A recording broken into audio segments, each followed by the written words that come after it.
안녕하세요. 오디오 평론가 코난입니다. 여기는 AV와 사람들, 왓사다로 알려진 이곳에 제가 메인 청음실에 와 있습니다. 오늘 이 시간에는 이 화면상에 보이시죠? 저 왼편, 오른편 저쪽에 보이는 이 그라함 스피커에 대해서 알아보는 시간을 갖도록 하겠습니다. BBC에 대한 얘기부터 해야 될 것 같아요. 이 스피커가 BBC의 라이센스를 받아서 만든 스피커이기 때문에. 근데 BBC 스피커가 뭐냐 일반적으로 모르실 수도 있어요. 요즘에 나오는 되게 유선형으로 이렇게 아름답게 깎은 뭐 이렇게 키도 크고 굉장히 반짝반짝하게 나오는 이런 스피커와 달리 약간 옛날 뭐 7, 80년대에 그 당시에 나온 스피커인 것 같은 그런 디자인을 띠고 있죠. 근데 이 스피커의 연원을 좀 올라가서 살펴보면 재밌는 이야기들이 많이 나옵니다. 이런 그 BBC 스피커가 왜 태어났냐 하면은 BBC는 영국의 국영 방송국이죠. 방송국에서 내부에서 모니터용으로 쓸만한 스피커가 굉장히 많이 필요해요. 거기다가 밖으로 나가서 이제 취재를 하게 되면 밖에서도 모니터링을 할 조그만 스피커도 많이 필요합니다. 근데 이 스피커를 자체적으로 이제 설계를 해놨지만 이거를 직접 이제 생산할 그런 역량이 있는 스피커 메이커들을 찾을 수밖에 없었어요. 그래서 자신들이 BBC에서 직접 설계한 규격에 맞는 스피커를 만들 업체를 찾는데요. 그 중에서 여러 가지 이제 영국의 대표적인 스피커 메이커들이 나옵니다. 기본적으로 예를 들어서 BBC로부터 시작된 브랜드를 몇 개 열거해 보면 뭐 레이먼드 쿡의 캐프도 BBC 스피커를 만들면서 시작을 했고요. 그 다음에 짐 로저스가 이끌었던 로저스라는 브랜드도 있고요. 그 다음에 더들리 하우드가 주재했던 하베스, 지금도 계속해서 생산하고 있죠, 스피커를. 그 다음에 스펜서 휴즈가 이끌었던 스펜더, 대체적으로 이 정도로 요약을 할 수가 있습니다. 이게 BBC에서 라이센스를 받아서 스피커를 만들었던 원래 원조, 정말 선조들이라고 할 수 있는 그런 메이커들이죠. 이들 외에도 계속해서 BBC 라이센스를 받아서 스피커를 생산해온 또 후배 브랜드들이 많이 있었어요. 그 중에 대표적인 메이커가 바로 그라함입니다. 그라함은 이름에서 알 수 있듯이 폴 그라함이 주재하는 스피커 메이커예요. 근데 폴 그라함이 자기가 직접 뭐 엔지니어링을 해서 설계를 해서 BBC 라이센스를 받기는 어려웠고, 데릭 휴즈라는 BBC 모니터 스피커의 거의 적자라고 할 수 있는 그 사람을 영입을 합니다. 스펜서 휴즈의 바로 아들입니다. 그는 사실은 스펜더를 이끄는 스펜서 휴즈의 아들이지만 스펜더뿐만이 아니라 뭐 하베스나 여러 그러니까 BBC의 후계 브랜드들의 스피커 제작에 있어 설계에 있어서 여러 가지 컨설팅을 해주고요. 그리고 다양한 그 연구를 계속해서 해서 BBC 스피커들의 성능을 계속해서 향상시켜 온 그런 엔지니어입니다. 그러니까 BBC 라이센스가 사실 우리가 듣기에는 정말 좋지만 사실 그 라이센스를 획득하기에는 상당히 힘들다고 그래요. 보는 것처럼 그렇게 쉽지가 않아서 그 BBC 라이센스 받은 스피커들이 그 이후에는 그렇게 많지가 않은데, 이 데릭 휴즈가 설계해서 이 그라함이라는 브랜드로 나온 이 스피커들이 족족 계속해서 선보이면서 BBC 르네상스를 가히 이끌고 있다, 이렇게 설명할 수 있을 것 같습니다. 네, 그렇다면은 그라함이 내놓은 스피커 중에 오늘의 주인공은 LS5/9입니다. 여러분이 아마도 BBC 모니터 스피커라고 하면은 LS3/5A를 가장 많이 들어보셨을 거예요. 가장 익숙하기도 하고요. 여기도 이제 뒤쪽에, 조그맣게 뒤쪽에 이제 동생이 웅크리고 앉아 있는데, 요 5/9은 3/5A보다 좀 이제 상급입니다. 크기도 훨씬 크고요. 사실 LS5/2 모델은 예전에 원래 로저스가 80년대에 독점적으로 BBC와 계약을 해가지고 생산을 했었습니다. 이 빈티지 모델을 지금도 전 세계에서 쓰시는 분들이 많을 거예요. 국내에도 좀 있을 겁니다. 하지만 그 이후에 이제 로저스가 홍콩 쪽 회사에 매각되고 난 이후에는 이 명맥이 좀 끊겼었어요. 한동안, 오랫동안 끊겼다가 2000년대 들어서 데릭 휴즈가 만들어가지고 BBC 라이센스까지 획득하고 이제 상품화에 이르렀습니다. 그러면 LS5/9, 로저스가 아닌 그람이 만든 이 모델은 과연 어떤 모습을 하고 나왔을까?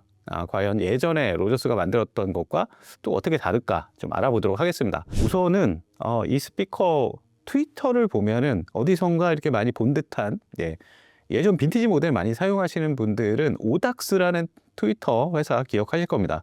이것도 오닥스에서 만든 34mm 구경의 트위터를 채용을 하고 있어요. 근데 일반적인 트위터와는 달리 정말 크죠. 구경이 34mm까지 됩니다.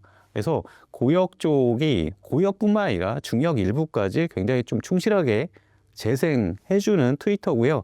이런 트위터 특성 때문에 중역과 고역 그리고 미드와 베이스 이쪽 서로의 어떤 연결이 굉장히 자연스러운 그런 모습을 보여줍니다. 그 다음으로는 밑에 이제 미드 베이스 유닛이 위치하고 있습니다. 이 미드 베이스 유닛은 반투명의 폴리프로필렌 소재 진동판을 채용하고 있어요. 보면은 약간 반투명 소재여 가지고 옛날 뭐 스펜더 예전 모델 이런 것도 약간은 생각이 나는데, 이거는 제작한 곳이 볼트라는 곳입니다. 드라이브 유닛 전문 제조사예요. 사실 알고 보면 영국 메인스트림 아주 유명한, 이름만 대면 알만한 그 스피커 메이커들도 이 볼트 쪽에 유닛을 특주해서 가져다가 쓰곤 합니다. 이 볼트 쪽에서 만든 200mm 폴리프로필렌 소재 진동판에 이 유닛을 채용을 하고 있습니다. 유닛 두 개를 사용하는 투웨이 투 스피커 형식이고요. 보면은 전면에 포트가 하나 보이시죠? 여기 뽕 뚫려 있습니다. 이쪽에. 그래서 저음 반사형으로 설계한 그런 모습을 보이고 있습니다. 스펙을 잠시 살펴보면 저역 쪽은 50Hz까지 내려갑니다. 이렇게 통상적으로 딥베이스 초저역을 20에서 40Hz까지 볼 때, 그러면 중간 저역의 하한부터 재생이 가능하다고 볼 수 있고요. 고역은 16kHz. 사실 요즘에 나오는 뭐 하이엔드 스피커에 비하면은 고역은 약간 좀 고역 재생 한계는 조금 부족한 그런 스펙인데, 플러스 마이너스 3dB에서 50Hz 최저, 그다음에 고역은 16kHz까지 재생하는 스피커입니다. 그리고 크로스오버 주파수는 2.4kHz에 위치를 시키고 있고요. 공칭 임피던스는 8ohm이에요. 그리고 감도는 87dB 이렇게 마크를 하고 있습니다. 그러면은 과연 뭐 설계가 아무리 좋다고 해도 실제 소리가 좋지 않으면 뭐 아무 소용이 없겠죠. 그리고 사실 이런 BBC 모니터 스피커에 대한 어떤 매칭에 대한 그런 레퍼런스 이런 것들은 많은 사람들이 이미 여러 가지 사용 후기나 이런 걸 통해서, 그리고 평론가들의 어떤 리뷰를 통해서 많이 어느 정도 형성이 돼 있어요. 하지만 직접적으로 이제 소리를 들어보면서 비교해 보면 훨씬 더 좀 명확한 그런 결과가 나오지 않을까. 그래서 오늘은 하나의 시스템이 아니라 두 개의 좀 시스템을 투입을 해서 앰프나 소스기에 따라서 어떤 차이점을 보이는지 간단하게 알아보도록 하겠습니다. 첫 번째 타자는 이 위에 있는 네임 오디오입니다. 영국의 대표적인 하이파이 오디오 메이커죠. 네임의 유니티 노바 P2라는 모델입니다. 일반적으로 이제 유니티 노바는 많이 알고 계시겠지만, 노바 P2는 클래스 D 증폭 설계를 통해서 새롭게 나온 모델이에요. 그리고 두 번째 시스템은 뭐냐면은 골드무트의 텔로스 7 넥스젠 인티앰프입니다. 여기에 DAC를 내장하고 있지만 앞단에 이제 네트워크 플레이어를 따로 붙였어요. 네트워크 플레이어는 이 밑에 보이시는, 여러분들 많이 쓰시죠? 하이파이 로즈의 RS130입니다. DAC가 내장되어 있지 않은 전용 트랜스포트고요. 그래서 여기에서 USB 출력을 해서 이 골드무트 텔로스 7 넥스젠의 USB 입력을 받아서 세팅을 했습니다. 그러면은 두 개의 시스템, 네임 그리고 골드무트와 하이파이 로즈의 조합, 이 조합으로 들어보는 그람 LS5/9 이 스피커의 사운드는 어떨지 한번 들어보겠는데요. 이 두 곡에 대해서 각각의 시스템으로 재생했을 때 어떤 좀 차이가 있을지 한번 들어보시기 바랍니다.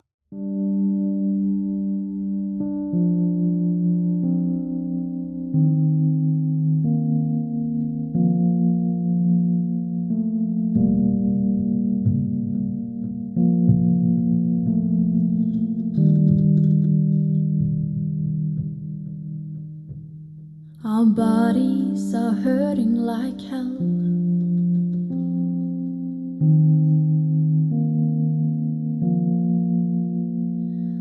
promised to never leave us alone. Our hearts are brave.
Our bodies are hurting like hell.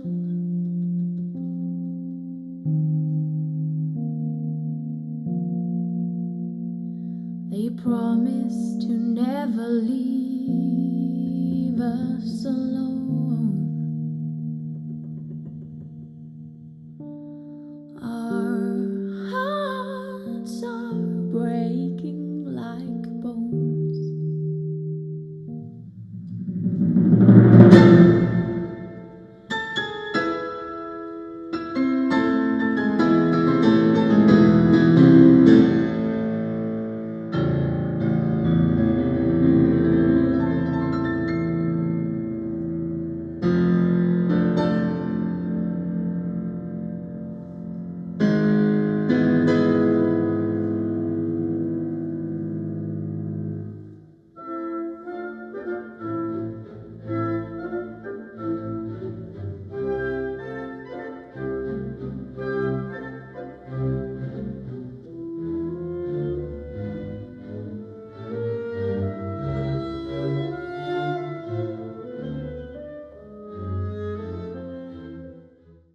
네, 어떻게 들어보셨나요? 이게 유튜브에서 어느 정도 이게 표현될지는 모르겠지만 제가 이 현장에서 여러 곡들을 가지고 이게 녹음한 것뿐만 아니라 다른 곡들까지 해서 좀 비교를 해보면 좀 재밌는 결과들이 좀 나옵니다. 그러니까 사실 그람 LS5/9은 제가 집에서 직접 사용을 하고 있어요. 1년 넘게 직접 사용을 하면서 여러 가지 앰프들을 많이 매칭을 해봤습니다. 대부분 클래스 AB, 그러니까 유니티 스타도 제가 구입해서 한동안 사용을 했었고, 진공관 앰프, 뭐 캐리라든가 이런 것도 사용을 해봤고, 현재는 뭐 레벤 진공관 앰프 또 사용을 하고, 뭐 여러 가지 앰프들 많이 매칭해 봤는데, 유니티 노바부터 설명드리면, 이 유니티 노바는 기존에 제가 유니티 스타나 노바 여기서 들었던 그 소리와는 조금 결이 좀 달라요. 왜냐하면은 이건 제품이 파워 에디션이라고 새로 나온 거는 클래스 D 증포랍니다. 내부에 내장된 앰프는 아시는 분들 아시겠지만 뭐 NAD M33에 탑재돼서 많은 반향을 일으켰던 퓨리파이 아이겐탁트 클래스 D 증폭 모듈을 사용을 합니다. 그러다 보니까 훨씬 더 기존의 노마나 스타에 비하면은 저역 하강 능력도 훨씬 더 좋고요. 그러니까 힘이 굉장히 넘칩니다. 사실 LS5/9 말고 저 옆에 서 있는 더 큰 스피커 드라이빙도 어렵지 않을 만한 그런 앰프예요. 기본적으로 이 앰프는 따라서 이렇게 무대 자체도 좀 시원시원하고, 그러니까 보컬이나 이런 것도 앞으로 되게 호소력 짙게 앞으로 좀 나와서 노래하는, 청취자한테 강하게 좀 다가서서 호소하는 약간 그런 느낌들이 있어요. 근데 그렇다고 해서 아이겐탁트 그 클래스 D 증폭 모듈을 썼다고 해서 완전히 최신의 그런 클래스 D의 느낌에 완전히 몰입되지는 않습니다. 기존의 네임 오디오 가지고 있었던 클래스 AB 증폭의 그런 느낌들이 여전히 좀 남아 있어요. 이게 증폭 모듈만 그걸 썼을 뿐이지, 다른 부분 설계에 있어서는 네임 고유의 그런 아이덴티티를 갖고 있기 때문에 원래 그 네임의 어떤 음색들, 약간 촘촘하면서 되게 또 끈적한 그런 느낌들. 사실 3/9A 뭐 이런 모델도 그렇고 그람이 원래 고역 쪽이 막 화려하고 막 이런 스피커는 아니에요. 대신 중저역대, 특히 중역대가 약간 도드라지고 굉장히 촉촉하면서 약간 쫄깃쫄깃한 그런 느낌들이 그러니까 음악을 듣는데 아주 굉장히 좀 재밌는 그런 느낌들을 많이 주거든요. 네임 쪽이 그런 느낌들을 좀 더 강화해주는 그런 느낌을 많이 줬습니다.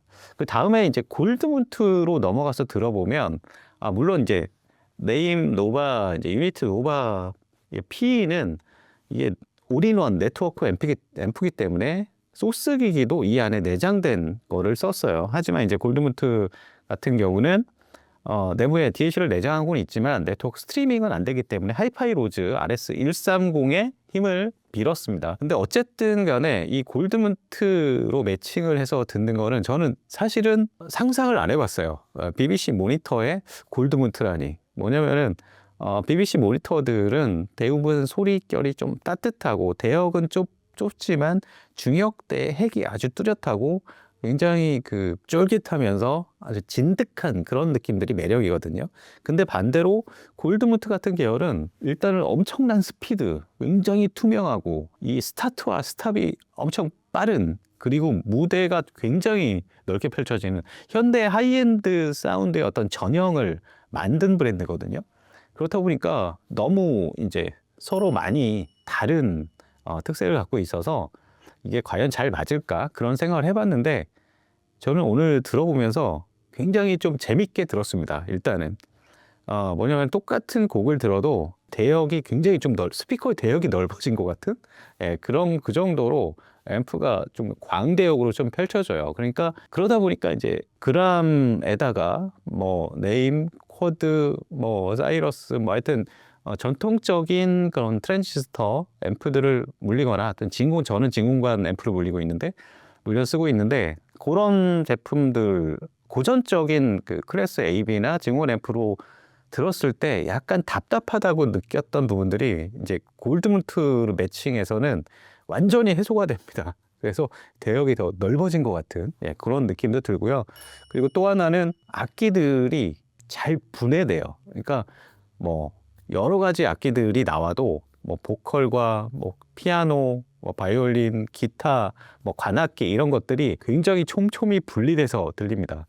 그 LS5/9을 제가 여러 앰프와 매칭해서 집에서 직접 사용했었는데 골드문트랑 매칭해서 들은 이런 소리는 제가 처음 들어보는 소리인 것 같아요. 굉장히 재밌는 그런 사운드를 들려줬고요. 이렇게 해서 두 개의 앰프를 매칭해서 그람의 LS5/9의 좀 두 가지 얼굴을 볼 수 있었는데 그람의 어떤 특질적인 부분들 전체적으로 따뜻하면서 중역의 그 쫄깃한 느낌들, 진득한 사운드, 무대는 아주 넓지 않지만 음악에 정말 이렇게 굉장히 좀 몰입하게 만드는 그런 뮤지컬리티 이런 부분들은 여전히 느낄 수 있었습니다.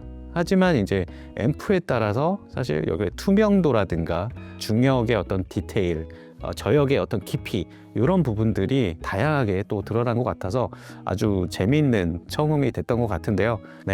이렇게 해서 오늘은 저도 굉장히 좋아하는 브랜드고 제가 직접 사용하는 브랜드여서 리뷰를 하러 왔지만 저 개인적으로도 궁금증을 해소하러 온 그런 시간이었는데요. 하여튼 재미있는 시간이 됐던 것 같습니다. 이렇게 해서 오늘은 그람 BBC 사운드의 정말 적통이라고 할 수 있는 그람의 LS5/9에 대해서 알아보는 시간을 가졌습니다. 여기는 이제 와사다 AV와 사람들의 처음실인데요.